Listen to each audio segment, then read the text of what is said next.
So guys, tara samahan niyo ako mag-ano tayo. Putulin natin yung avocado na yan. Bawasan natin ng puno dyan. Kasi useless din kasi yan pagka inabot ng bagyo yan. Masisira din. Tutumba din yan. So tanggalin na lang natin habang maaga pa. Palitan natin ng ano. Yung baba niyan palitan natin ng gabi. Gabi yan eh. Dagdagan na lang natin para makapal.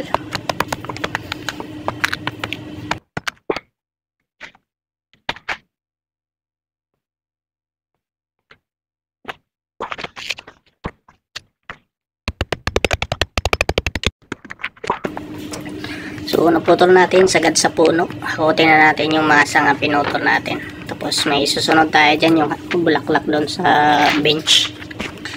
Yan naman ang puputulin natin. So inisa-isa ko pala yan guys. Hindi ko mahakot ng isang beses lang. Kasi may problema pa rin yung balikat ko. Masakit pa rin.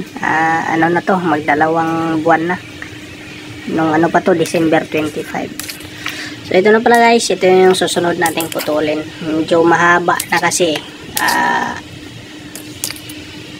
nakaharang na siya doon sa terrace. Pagka nakatambay doon si Bossing, nakaharangan na yung ano niya, yung view niya doon sa ano, sa baba.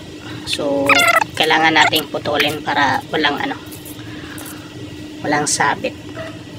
Yan guys, yung puno na yan naman, hayaan lang natin yan, itulak lang natin yan dyan siya para lumabas.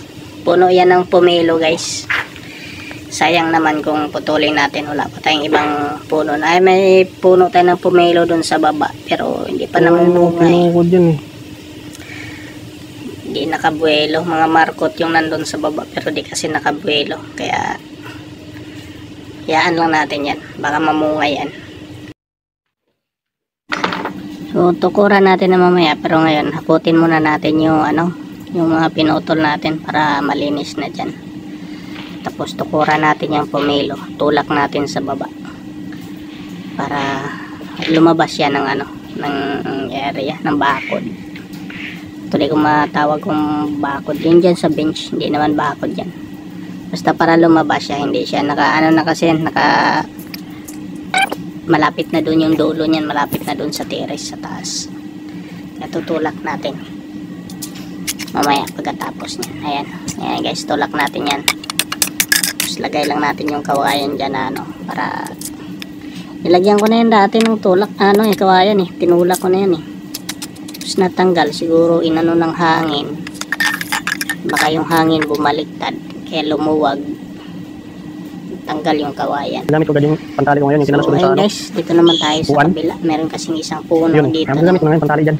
Ano, yung po naman. Actually, nung nakaraang linggo ko pa yan tinali.